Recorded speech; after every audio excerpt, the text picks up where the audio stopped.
ग्रान कतन को अस्सलाम वालेकुम रहमतुल्लाहि व बरकातुहू। नूर इस्लाम प्रोग्राम सरा मुफ्ती अब्दुल गफ़ार क़ादरी तासु खिदमत के हाजिर दे कदरदानो द शाबानुल मुअज़्ज़म आखिरी जुमा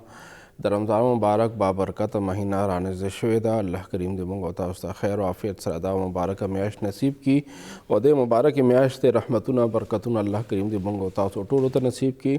कदरदानो द रमज़ान मुबारक रहमतुना बरकतुना हासिल अवल द पारा दा खबर ज़रूरी दा च मोंग वता खपल ज़ान आगे ता तैयार को। कदरदानो ज़ऊं दा बदन दा गलोखे ज़ऊं दा बातिन दा गलोखे दा आगे रहमतुन द पारा मोंगा सफ़ा को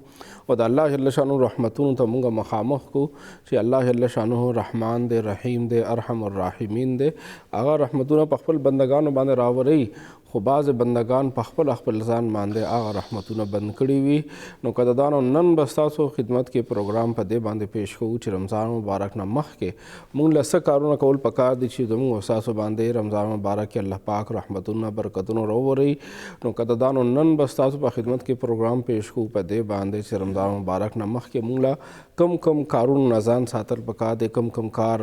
आगा दऊं पर ज़ात के मौजूद हुई आगा ज़ान न उबासू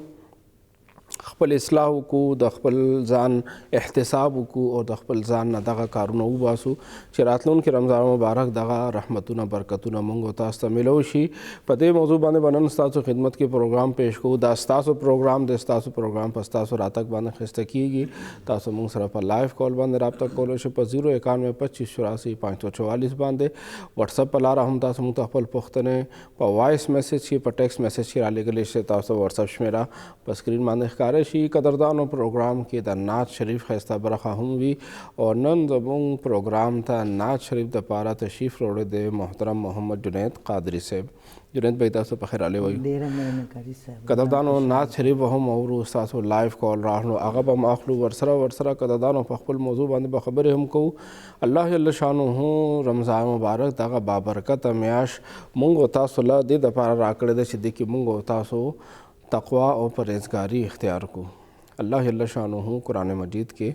द रमज़ान मुबारक दगा रोजे फ़र्जियत और दगे म्याश दगे इबादत आगा यो हिकमत दा बयान करे दे चे लअल्लकुम तत्तक़ून। अल्लाह जल्ल शानु फरमाई दगा रोजे फ़र्जियत पतासो बाने दे द पारा दे चे तासो परहेज़गार शे। अल्लाह जल्ल शानुहू दगा रमज़ान मुबारक दगा रोज़े मखकिनी उम्मतुन मांदे मखकिनी अंबिया किराम पर उम्मतुन मांदे हम फ़रज़ करियो और दगा शांत दे उम्मत के हम अल्लाह जल्ल शानुहू रोज़े फ़रज़ करी दी मखकिनी उम्मतुन बांधे रोज़े फ़रज़ वे पदे उम्मत बांधे हम रोज़े फ़रज़ दे अल्लाह जल्ल शानु कुरान मजीद की इरशाद फरमाई या अय्युहल्लज़ीना आमनू ए द ईमान खावंदानो कुतिबा अलैकुमुस्सियाम फ़रज़ कड़ी शुई तासो बांधे रोज़े कमा कुतिबा अलल्लज़ीना मिन क़ब्लिकुम संग चे तासो न मखकिनी खल्को बांधे अल्लाह पाक रोज़े फ़रज़ करे वे न रोज़े अल्लाह जल्ल शानु पते उम्मत बांधे हम फ़रज़ कड़ी दी दिन मखकिनी उम्मतुन बांधे हम रोज़े फ़रज़ वे अल्लाह करीम बिया दागे यो हिकमत दा बयान वे लअल्लकुम तत्तक़ून दे द पारा तासो परहेज़गार शे न दगा रोज़े इंसान के परहेज़गारी रावली इंसान के तक़वा रावली अल्लाह जल्ल शानु यारा पैदा कीगी अल्लाह जल्ल शानु खौफ पैदा कीगी तो इंसान बातिनी पाकीज़गी मिलावीगी नो कदरदान मुंगो गुरु से ढेर खलक रमज़ान मुबारक रोज़े वो निसी आगे बावजूद पाए कि अल्लाह यारा आगे की परहेज़गारी आगे के खौफ इलाही दान पैदा की दागे वजह सदा दागे वजह दाई कदरदानों से मुंगो तासो द खेटे रोज़ो निसो मुंगो तासो खपल ज़ान माने खरास काक बन को वर्सरा द रोज़े शिकम हिकमत चे द रोज़े आगा हिकमत चे दे आगा दाद चे द अल्लाह जल्ल शानुहू अहकामात न खिलाफ वर्जी आगे न इंसान जानो साथी आगे खबर न मुंगो तासो जान न सातू नंगो सासो रोज़ा द गेडी वी द खरास काक न जान बंद को हो हराम कारून न जान न बंदो नो कदरदानो टोल न अवल मुंग दा पकार दे चे रमज़ान मुबारक न मख के मुंगो तासो पखपल गरेबान के नज़र वाचू मुंगो तासो खपल ज़ान त सोचू कुछ माँ के कम कम कारून आगा गलत थी आगा गलत कारून माँ ता खपल ज़ान न उबासू ढेर खलक मुल मोर प्लार सरा खजा बचो सरा द कोर खलको सरा आगी बदअखलाकी की आगी नाफरमानी द मोर प्लार की द खपल खजे बचो सरा बदअखलाकी की आगी द खपल कोर वालो सरा अहलो आयाल सरा छदे मामलात आगा बराबर नहीं नो कदरदानो शिकल यो इंसान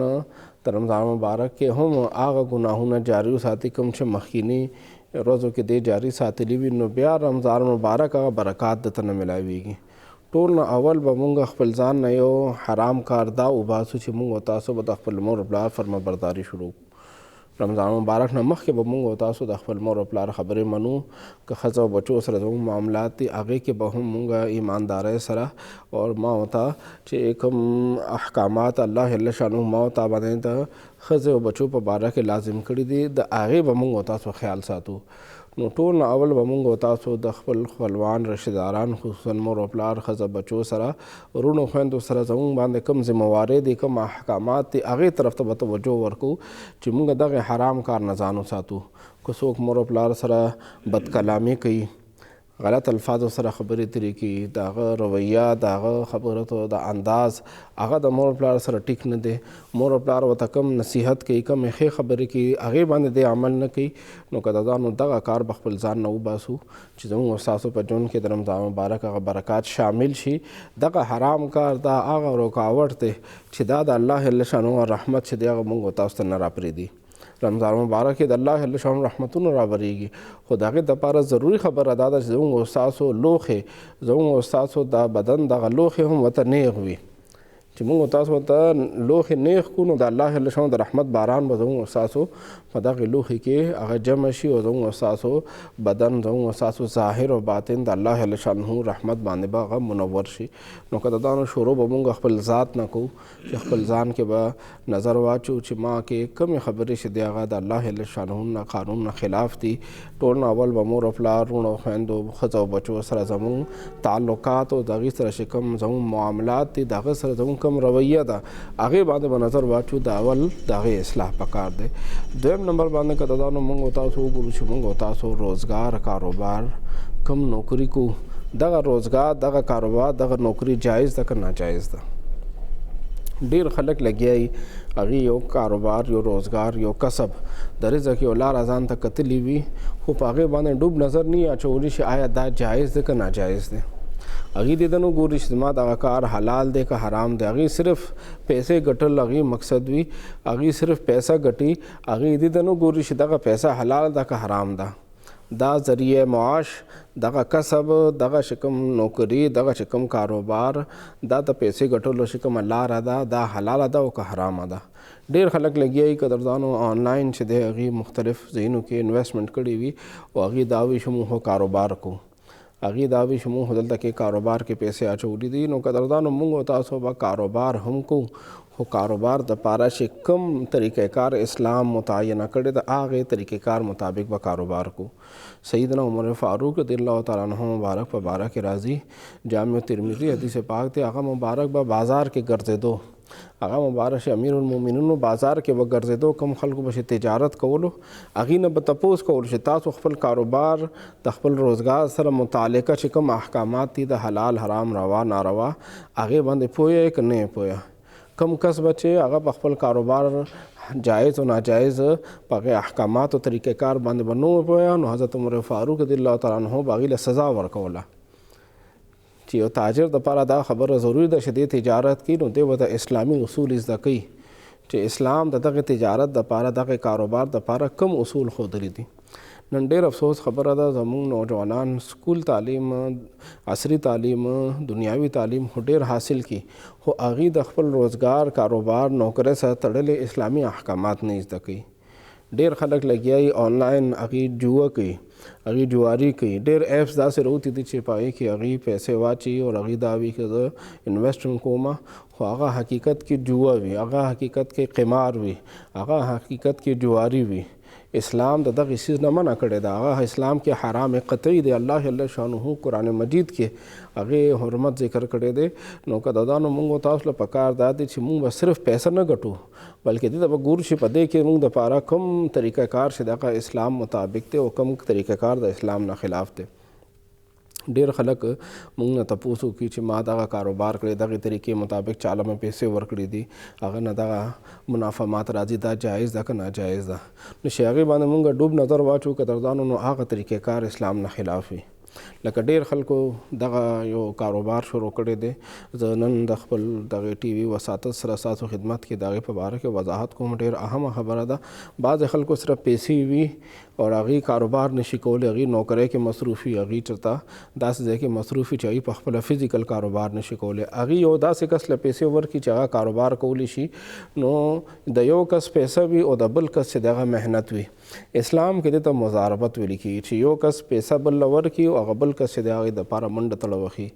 نو ډېر کرته ما نه خلکو دغې پوښتنه وکړله، ما د هغې وضاحت وکړه چې دا ناجایز دی چې خلکو بل چاله 10 लाख روپۍ 20 लाख روپۍ ورکړي وي او هغې نه د میاشتې 3000 روپۍ 4000 روپۍ تړلې اخلي، 10,000 روپۍ 15,000 روپۍ تړلې پیسې اخلي چې ماله به میاشتې 10,000 روپۍ راکړې، ماله به میاشتې 20,000 روپۍ راکړې او هغې وایي چې دا ما د خپل کور د خرچې دپاره دغه پیسې هغې سره تړلي دي. نو قدردانو دې ته مضاربت ویل کېږي چې د پیسه د یو کس وي او د کاروبار بل کس کوي.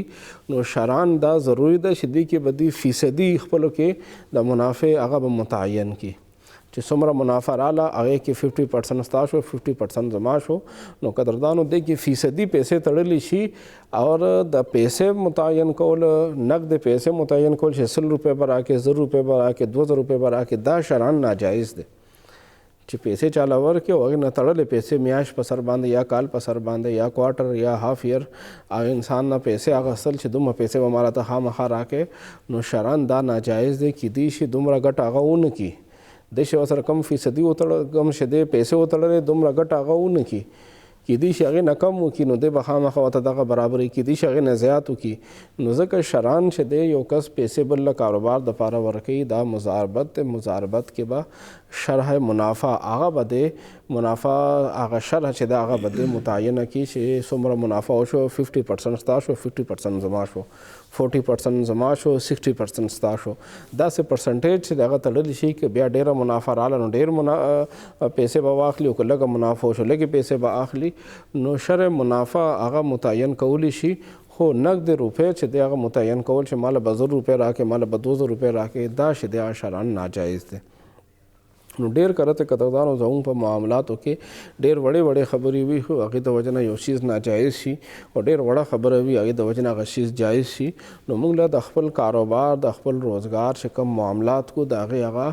شرعي تعبیر او شرعي حکم چې د هغه زده کول پکار دی چې دا کار به موږ څه طریقې باندې کوو، کم طریقې باندې به دا جایز شي او کم طریقې باندې دا ناجایز شي. د حلال حرام په باره کې موږ له د خپل روزګار خپل نوکرۍ خپل کاروبار په باره کې ډېر زیات احتیاط کول پکار دي. ډېر خلک هغې د کاروبار کې هغې هغه سل خرڅول کوي. رمضان مبارک دغه مبارکه میاشت را روان ده، ډېر تاجران رمضان مبارک کې چې دی کله شیز خرڅوي قدردانو نو هغې کې د هغې هغه ویټ چې دی وزن چې دی هغه کم کړي، کم چې دی هغه وزن باندې شي چې دی هغه خرڅوي. ډېر خلک فوډ پیکج جوړوي غریبانان دپاره، نو هغه غریبانان هغې ته چې کوم فوډ پیکج ملاویږي هغې خو صرف شیز سره کار وي، هغې خو چې مونږ ته اوړه ملو شو غوړي ملو شو مونږ ته چینی دال ملو شو، هغې دې سره کار نه وي چې دا څومره وزن دی او دی مونږ ته څومره وزن راکو. او دغه شان د فوډ پیکج جوړونکي هم بیا د هغې معلومات نه کوي چې دغه دکاندار ما ته د دغه شیز هغه وزن چې دغه پوره تللی دی او که نه دی تړلی، هغه خو فوډ پیکج جوړ کړي او پیکج وي هغه پوره جوړ کړي ډبې کې بند کړي او غریبانو باندې تقسیم کړي. نو دا د دکاندارانو ذمہواري ده چې هغې ناپ تول کې کمې نظر وساتي. قدردانو ناپ تول کې کمی هم ګناه کبیره ده. یو قوم د شعیب علیه السلام قوم الله جل شانو قرآن مجید کې د هغې تذکره کړې ده، هغه صرف په دغه عذاب باندې چې هغې شرک و کفر نه وروستو ناپ تول به کولو، ناپ تول کې کمی به کولو، ناپ تول کې کمی د وجې نه په هغې باندې د الله جل شانو عذاب رالو. نو دغه ګناه نه زموږ تاجران نه ځان ساتل پکار دی چې څومره مقدار چې دی هغه دی چا سره معاهده وکړي چا سره خبره وکړي نو بیا هغه مقدار پوره ورکول پکار دی. ډېر خلک چې دی هغه ملاوټ وکړي په پتو کې هغه چڼو هغه پوستکي چې دی هغه چورکي او پکې مکس کړي مختلف شیزونه مکس کړي نو ملاوټ د وجې نه هغه اصل شي چې دی هغه مقدار چې دی هغه کم شي او هغه ملاوټ والا شي چې دی هغه د خلکو د صحت دپاره هم نقصان دی وي. نو قدردانو زموږ تاجرانو له پکار دی رمضان مبارک را روان دا د ګټې میاشت دی، خو ګټه د کمې خبرې ګټه د آخرت ده. دنیا ګټه هم ناجایز نه ده، خو دنیا ګټه انسانو کې په حلال طریقه باندې چې څومره د اسلامي قواعد دي د دغه شي لپاره د هغې خیال وساتلی شي او د ملاوټ نه ځان وساتلی شي، د ناپ تول کې کمې نه ځان وساتلی شي. نو چې کله یو تاجر لږه ګټه کوي، حلال ګټه کوي او پوره مقدار ورکوي، پوره مقدار اخلي، پوره مقدار ورکوي، نو قدردانو د هغې حلال روزګار د وجې نه د هغې په کاروبار کې برکات نازلېږي، الله جل شانو طرف نه رحمتونه نازلېږي. زموږ معاشره کې ګورو قدردانو رمضان مبارک نه مخکې د اشیاو قیمت یو شانتي وي او څنګه رمضان مبارک شروع شي د فروټ قیمتونه هم ډبل شي او چې کوم نور پیاز ټماټر کوم اشیا په رمضان مبارک کې ډېر استعمالي کي ته هغه قیمتونه هم ډبل شي. نو قدردانو دا غلط طریقه کار دی. مونږ د غیر مسلم معاشره کې ګورو چې کله د هغې مذهبي تهوار راځي نو هغې د هغې دپاره سیل ولګوي، هغې چې دې اشیاو قیمتونه راکم کي. اور افسوس خبره دا ده چې زموږ مسلمان چې هغه د الله جل شانو په ذات باندې ایمان دی، د هغه په یوم آخرت باندې په حساب کتاب باندې ایمان دی، زموږ مؤمن تاجر مسلمان تاجر چې دی هغه رمضان مبارک کې ډېر تاجران داسې شته چې هغه د خلکو د لا علمۍ نه غلطه فایده اخلي، هغې یا کوانټیټي کې کمی راولي، مقدار کې کمی راولي، یا کوالټي کې کمی راولي. خرابه کوالټي شیز هم هغه په فوډ پیکج کې خلکو له ورکوي، هغه رمضان پیکج کې خلکو له ورکوي، او هغه خراب شیز هغه مقدار کې هم فرق وي، د هغې په کوالټۍ کې هم فرق وي، د هغې ریټ کې هم فرق وي. نو قدردانو دا ټول شیزونه چې دي د مسلمان تاجر ته دنیا کې هم نقصان رسي، آخرت کې هم نقصان رسي. رمضان مبارک بابرکته میاشت را روان ده. رمضان مبارک په بابرکته میاشت کې مونږ چې کوم کاروبار کوو، مونږ چې کوم روزګار کوو، کوم نوکري کوو، د هغې په باره کې هم مونږ زده کوو چې زمونږ څه ذمهواري ده، کم کار د وجې نه زما تنخواه حلاله ده او کم کار د وجې نه زما تنخواه حرامه ده. دغه شانتې قدردانو رشوت هغه اصله زموږ په معاشره کې دا یو عادت جوړېږي د خلکو چې کم خلکو په لاس کې د بل انسان کار وي، هغه د هغې کار ډیوټي د هغې کار د هغې ډیوټۍ تنخواه هم اخلي خو بغیر د رشوت نه هغه کار نه کوي. او یو خبره مشهوره ده زموږ دغه شانتې رشوت خور خلکو په باره کې چې دغه خلک د کار نه کولو تنخواه اخلي او د کار کولو رشوت اخلي. نو قدردانو ډېر افسوس خبره ده چې مسلمان هغه خپل تنخواه اخلي، هغه ته تنخواه ملاویږي، په هغې باندې اکتفا نه کوي او خلکو نه د رشوت مطالبه کوي. نو دغه شانتې رشوت خور او دغه شانتې حرام خور کس باندې چې کله رمضان مبارک میاشت راشي نو رمضان مبارک میاشت راشي او بیا لاړ شي او د هغې په حالت کې هېڅ تبدیلي نه راځي. وجه دا وي چې هغه په باطن کې ګندګي جمع وي، هغه په باطن کې دومره ګندګي وي چې په هغې باندې د رمضان مبارک رحمتونه هغه اثر ونه کړي. نو موږ رمضان مبارک نه مخکې خپل صفایي کو، خپل باطن کې به د نظر اچو چې کوم ګناهونه شوي دي هغې نه الله جل شانه نه معافي وغواړو، هغه ګناهونه رمضان مبارک نه مخکې پرېږدو، خپل باطن صفا کو. قدردانو خصوصا د روزګار کاروبار او چې کوم شیونه موږ خورو، زموږ چې کوم خوراک څښاک هغه اشیا دي، کسب دی، زموږ روزګار دی، زموږ نوکري ده، هغې په باره کې موږ ډېر احتیاط نه کار واخلو چې زموږ په روزګار کې کاروبار کې زموږ په خوراک څښاک کې حرام را نه شي. ځکه چې دا حرام چې کله زموږ خېټې ته لاړ شي، قدردانو زموږ معدې ته کوشي، نو دې نه چې کوم وینه جوړ شي، دې نه چې کوم بدن کې طاقت جوړ شي، هغه په غوږونو ته ځي، هغه سترګو ته ځي، هغه بدن ټول اندامونو ته ځي، نو هلته کې هم بیا د هغې هغه اثرات چې د هغه ګنده پرېوځي. حرام شي چې کله معدې ته لاړ شي ټول بدن کې خور شي، نو بیا په ټول اندامونو کې چې کوم وینه رسي نو هغه هم ګنده وي، هغه هم حرام وي، د هغې د اثرات بیا د ګناهونو په صورت کې ښکاره کېږي. نو د خپل معدې، د خپل بدن، د خپل خوراک پاکیزي دا ډېره ضروري ده. الله جل شانه قرآن مجید کې ټول انسانانو ته، انبیاء کرامو ته او مؤمنانو ته د حلال خوراک حکم ورکړی دی. بار بار کلو طیبات، الله پاک بار بار چې دی هغه د پاک شیزونو خوړلو، د حلال شیز خوړلو، د حلالن طیبن پاک شیز او حلال شیز د خوړلو حکم دې دپاره ورکړی دی چې یو انسان دی د خپل خوراک څښاک خپل کسب باندې نظر واچي چې زما په دغې مال کې، زما په دغې خوراک کې څه ګنده شیز را نه شي. ځکه چې دغه ګندګي چې کله معدې ته کوزېږي د هغې اثر په ټول اندامونو کې ښکاره کېږي. د ده کتل بیا د ګناهونو وي، ځکه چې سترګو ته ګنده وینه راغلې وي نو دی بیا سترګو باندې ګناه کوي. د ده په زړه ته چې وینه لاړ شي، زړه کې خیالات او سوچونه او ارادې بیا غلط جوړېږي، د ده لاس ته راشي، د ده بدن ته راشي، نو دغه اندامونه د بیا ګناهونو طرف ته مایله کېږي. او چې کله انسان حلال خوراک کوي، پاک شیز خوري، حلال چیز خوري چې کوم شی اسلام اجازت ورکړی دی د هغې مطابق چلیږي نو د په بدن کې پاکه وینه سرکولیشن کی او بیا هغې سره د هغه ښه کارونه د اندامونه نه کیږي او حرام نه بیا دی بچ کیږي. که د دا نو خپل موضوع باندې به خبرې جاري ساتو. وخت شوی د وړکي ته کې دمې ته ورځو، دمې نه وروسته بیا میلاویږو.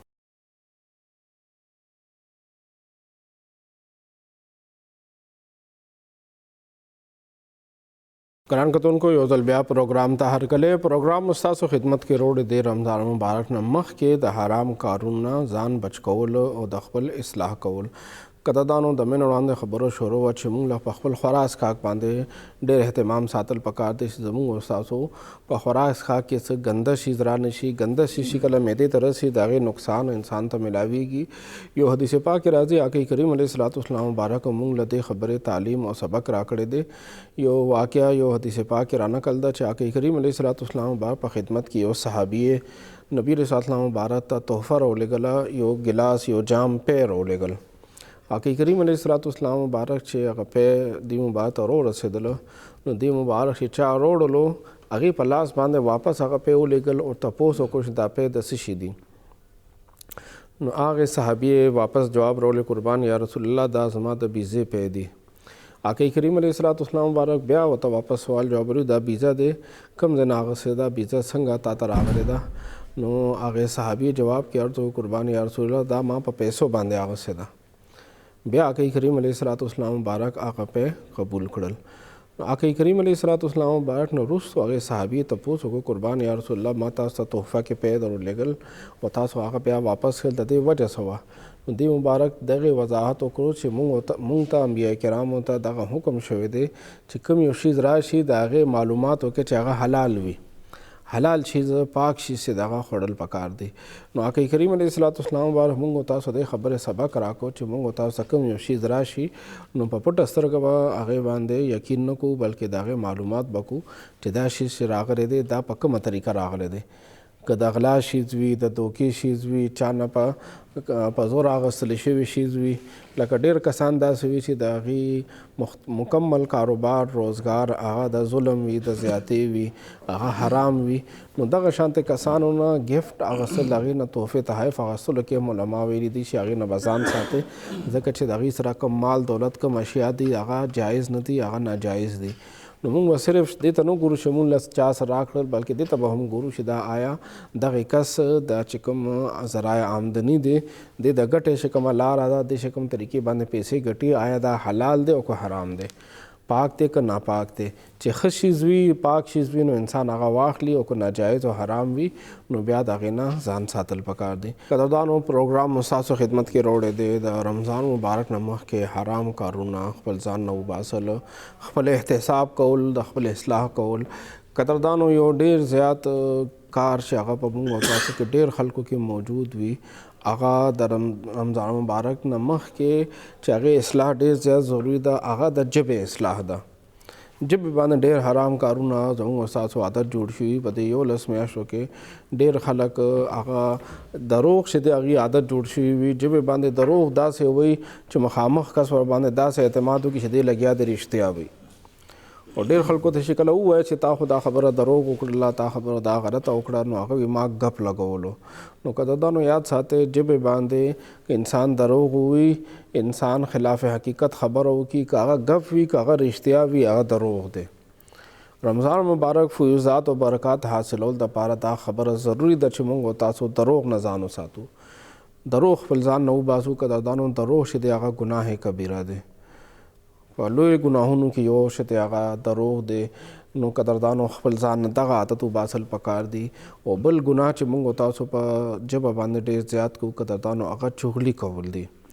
په شیشه چا پسې غلطې خبرې کولو، هغه خبره یو ځای نه بل ځای ته وړله. قدردانو د یو خبره په شیشه چا پسې داسې خبره کولو چې هغه یو خبره چا وکړله هغه بل ته ورسولو. نو قدردانو دغه چغلې کې راځي، دا هم ګناه ده، دې نه هم ځان ساتل پکار دي. د ډېر خلکو دا عادت جوړ شوي یو ځای کې د چا په باره کې خبرو څوک وکړي نو هغه واوري هغه بل ته ورسي او هغې کې قدردانو خلکو په منځ کې بیا جنګ جګړې اچي. نو دغه چغلې نه ځان ساتل پکار دي. او بل قدردانو بهتان نه بهتان نه ځان ساتل پکار دي. ډېر خلکو دا عادت جوړ شوی وي چې چا په باره کې پوره معلومات ورته نه وي، پوره حقیقت نه خبر نه وي، په شیشه ورپسې یو بهتان ولګي، یو نسبت وکړي فلانې خو داسې دی،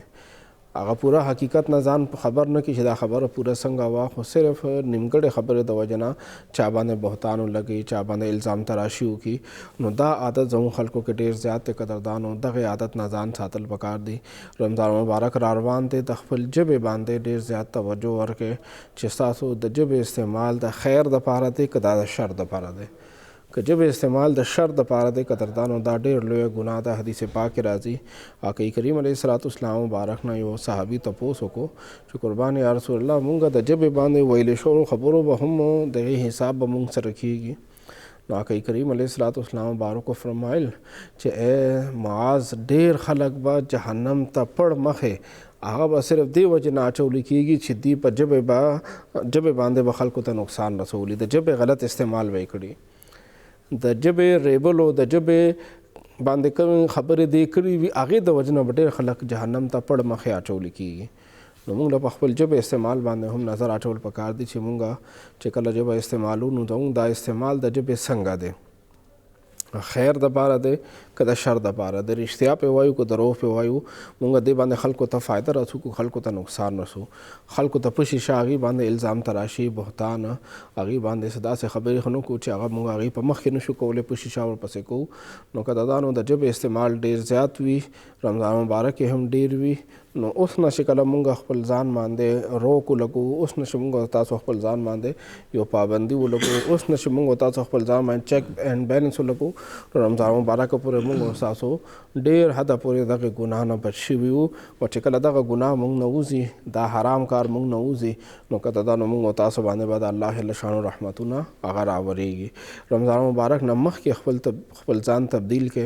خپل اصلاح وکړئ چې راتلونکي رمضان مبارک مونږ تاسو کې تبدیلی راولي.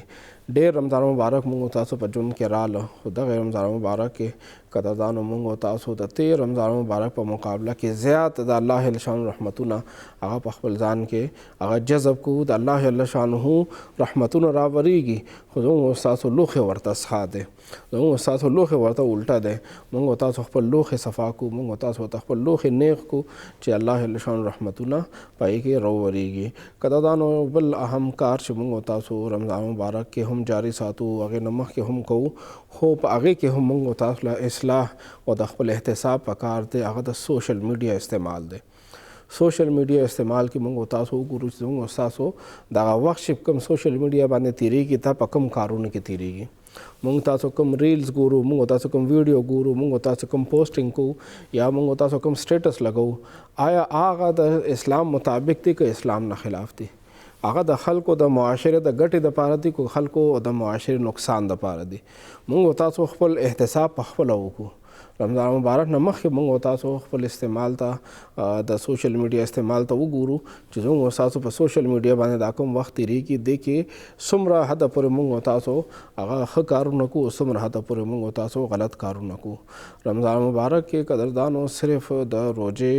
د ګېډې به نه وي، رمضان مبارک کې به زموږ تاسو روژه د ټول بدن به وي، د سترګو روژه به هم وي، د غوږونو به هم وي، د لاس او خپو به هم وي، د ژبې به هم وي، چې د ټول بدن روژه ونیولی شي نو دغه روژه بیا انسان ته مکمل فایده ورکوي.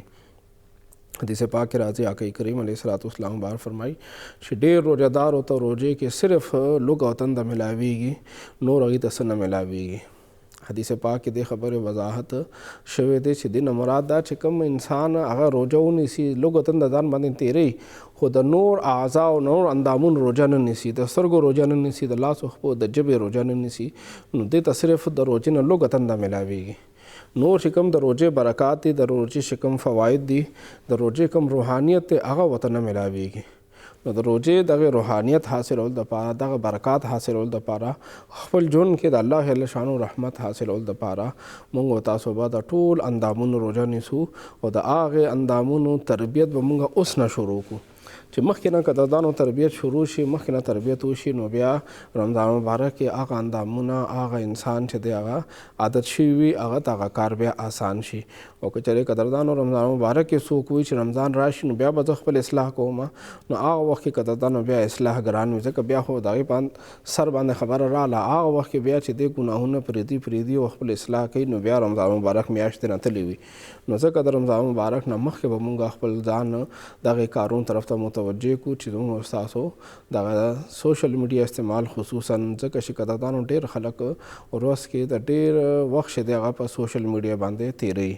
هغې نوکري روزګار کاروبار داسې وي چې هغې کې هغه سره فارغ وخت میلاویږي، یا د هغې کار چې دی هغه سوشل میډیا باندې وي، میډیا سره هغې متعلق وي، نو هغې خپل میډیا په دغې کار کې هم توجه واچي چې زما کوم کارونه په دې کې هغه قابل اصلاح دي، د هغې اصلاح کول پکار دی چې راتلونکي رمضان مبارک کې مونږ تاسو د رمضان مبارک مکمل طور باندې هغه فیضات و برکات هغه حاصل کو. قدردانو رمضان مبارک د الله جل شانه د رحمتونو برکتونو میاشت ده، ډېر مختصر ورځې دي، ډېر زر تیریږي رمضان مبارک. مونږ تاسو باندې چې کله راځي نو مونږ تاسو سوچ کو چې 13 ورځې دي یا 29 ورځې دي، پوره میاشت ده، د دې روژې به څنګه نیسم، دغه پابندي به څنګه کوم. خو چې کوم انسان یو پرې هغې کې روان شي نو الله جل شانه له توفیق ورکړي. رمضان مبارک بیا انسان ته آسانه شي، خو چې کله انسان ورته مخکې نه ځان تیار کړي وي. نو اوس هم قدردانو یو څو ورځې د شعبان پاتې دي، کوشش وکړئ یو روژه 2 پکې ونیسئ، یو روژه 2 چې دی هغه ستاسو تربیت به وکړي، تاسو به رمضان مبارک ته تیار شئ، ستاسو معده ستاسو سهار را پاڅېدل دا ټول معمولات به آسان شي. رمضان مبارک نه مخکې خپل ځان عادت کې رمضان مبارک ته چې د رمضان مبارک هغه فیضات و برکات هغه مکمل طور باندې حاصل شي. دا د الله جل شانه د رحمتونو برکتونو میاشت ده، د هغې تیاری به مخکې نه کوو چې مونږ تاسو بیا رمضان مبارک کې هغې ته تیار یو. قدردانو خپل موضوع باندې به خبرې جاري ساتو، خو وخت شو د وړکې اونته کې دمې ته ورځو، دمې نه وروسته بیا میلاویږو.